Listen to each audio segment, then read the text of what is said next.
Ruth Ann Shelton is Executive Director of Alzheimer's Day Services. Ken Cope is Vice President of Home Instead Senior Care. Lynn Doyle is Marketing Director at Delta Medical Center. And Bob Bernstein is President of Geriatric Consultants. All right, let's get started with our first myth. Here you go. Depression is more prevalent in old age. Getting old is depressing, so expect to get depressed. What about that? Is that true? No. No? All right. As we age, we get depressed if something happens to us and we can't do what we want to do. Say if you go to the doctor and he says you got an illness. Well, doctors should treat, but that's a situational depression.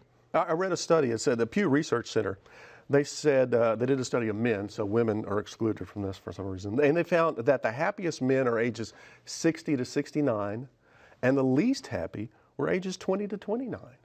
You know, there's also a study that says you are the type of person when you're age 30 that you're going to be when you're age 70 or 80. That's right. Mm-hmm. So if you're a grumpy, ornery person, because that's one of the myths. You know, when you get old, you get grumpy. Grumpy old man right? myth, yes. So yes. if you're grumpy when you're 30, you might want to consider changing real quick because you're probably going to be grumpy when you're 75 or 80. Likewise, if you're happy and you're upbeat and jovial when you're in your 20s and 30s, that's likely the kind of senior you're going to be as well. I mean, look at Bob, always making jokes. I'm sure he was that way when he was young as well. I was in trouble all the time. Well, that explains a lot Yeah. right now. Is the personality, do you look at the situation as the cup is half full or half empty? Mm-hmm. You know, and that stays with you all the way through. Now, as you get older, you have more issues that could cause more depression because it's not just breaking your hip, but it's also the high blood pressure and the diabetes and the osteoarthritis and the bunions. And Like your grandmother said, health is everything. If you got your health, you've got everything. Yeah, you can have all the material things in the world. If you don't have your health, you don't have anything. If we're in our 30s, we have a difficult time dealing with change. A lot of folks do.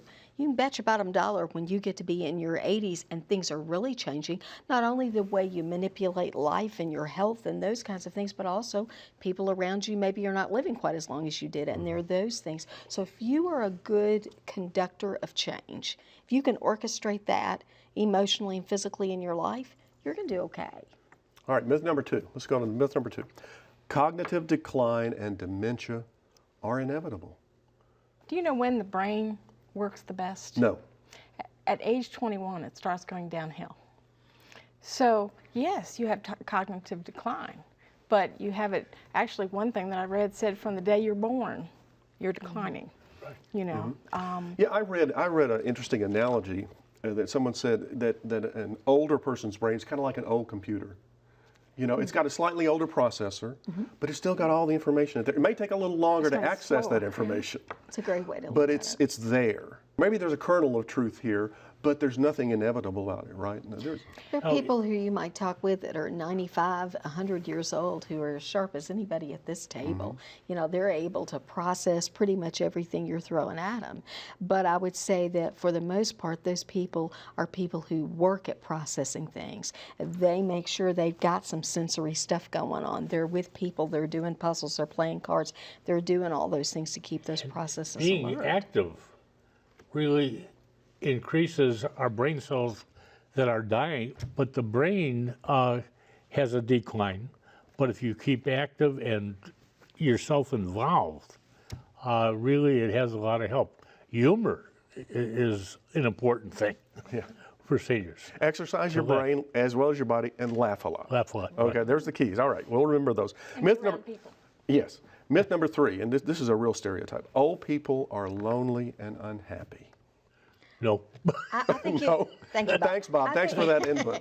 I think you should, you know, that's why we love for people to go visit in perhaps the homes that Bob would be in or Ken's folks would be in, or go to the center, go to Alzheimer's Day Service. I mean, these people have Alzheimer's, and listen, they're baking cookies, reading stuff out of the paper, gardening. I mean, yeah. They're speeding in their wheelchairs. And, Sometimes. you know, how many times have I given people tickets at Alzheimer's Day Services that are speeding in their wheelchairs, and all of a sudden a big smile comes out on their face, and we start a conversation, and it's the most fun both sides can have. Where do you think this particular myth comes from? Because it's definitely a stereotype. Where do you think it comes from? I think part of it is because as you get older, you lose your friends. You're lonely because your peers are dying off. You know, you don't have the physical ability or the transportation to get out and make new friends. You know, we don't think of it that way. That's what needs to happen. That's why you need to go to a senior center and get involved and learn how to play bridge and things like that.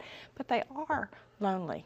They are unhappy when they stay not engaged with their community. But those are situational depressions. You know, what Ken said, you know, you've got to get out there, and you're the same personality you were when you're younger than you're going to I'm be. sure you've seen that in your work, right? Absolutely. It takes work not to be lonely and not to be unhappy, particularly as you age. I think that's the easy way out, is to be lonely and to be unhappy. You make that decision. Just the things that are available in this community alone, the great events that we have, the senior centers.